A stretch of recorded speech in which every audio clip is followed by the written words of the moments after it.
بسم اللہ الرحمن الرحیم۔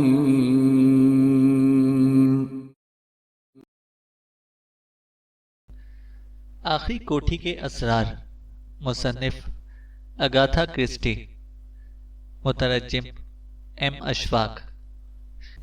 جب تک ہم نرسنگ ہوم کی چار دیواری میں سے نکل کر باہر کی کھلی فضا میں نہ آ گئے، پیروں کی زبان پر مہر سکوت لگی رہی۔ تم نے دیکھا میرا اندازہ کس قدر درست تھا؟ اس معاملے میں ابتدا ہی سے مجھے ایک کمی سی محسوس ہو رہی تھی، کیونکہ اس گمشدہ کڑی کے بغیر سارا معاملہ ہی لغو اور بے محل تھا۔ اس کی یہ بے سر و پا باتیں میرے لیے ناقابل فہم تھیں، کیونکہ میں نے کسی قابل ذکر واقعے کو ظہور میں آتے ہوئے نہیں دیکھا تھا۔ یہ گمشدہ کڑی ہمیشہ سے میری نظروں کے سامنے تھی، مگر میں اسے دیکھ نہ سکا، اور دیکھ بھی کیسے سکتا تھا جبکہ میں خود ہی اس کی حقیقت سے لا علم تھا۔ پائرو نے کہا، تمہاری اس گمشدہ کڑی کا اس جرم سے کوئی گہرا تعلق ہے؟ میں نے پوچھا۔ میرے خدا، کیا تمہاری سمجھ میں کچھ بھی نہیں آیا؟ پائرو بولا۔ نہیں، میں بولا، مجھے یقین نہیں آتا کہ مقصد جرم جس کی جستجو میں ہم سرگرداں تھے اس کا پتہ اس قدر آسانی سے چل جائے گا۔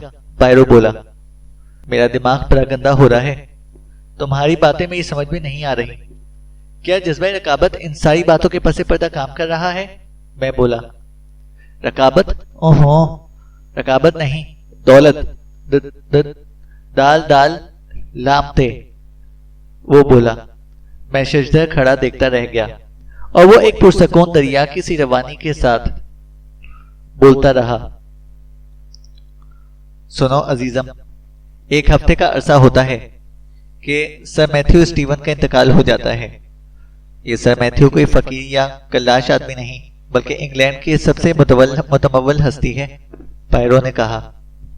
مگر ہاں، میں بولا، خاموش دخل اور معقولات کی ضرورت نہیں۔ جو کچھ میں کہہ رہا ہوں اسے غور سے سنو۔ اس کا ایک بھتیجا ہے جو اسے جان سے بھی زیادہ عزیز ہے، اسے ہی اپنے چچا کے انتقال پر اس کی وسیع جائیداد ورثے میں ملتی ہے۔ پائرو بولا۔ مگر میں نے کہنا چاہا، گزشتہ منگل کو اسٹیون کی گمشدگی کی خبر آتی ہے، اور بدھ کے دن سے مس نک پر حملے شروع ہو جاتے ہیں۔ فرض کرو کہ ہسٹنگز جانے سے قبل اسٹیون ایک وصیت نامے کی روح سے اپنی تمام دولت اپنی منگیتر مس نک کو چھوڑ جاتا ہے۔ پائرو بولا، یہ صرف خیال ہی خیال ہے۔ میں نے کہا، مانتا ہوں، مگر حقیقت یہی ہے، کیونکہ معاملہ اگر یہ نہیں تو پھر آج تک جتنی بھی باتیں ہوئی ہیں ان کا کوئی مطلب نہیں، کوئی حقیر رقم داؤ پر نہیں، بلکہ قارون کا خزانہ ہے، اس بات کو مت بھولنا۔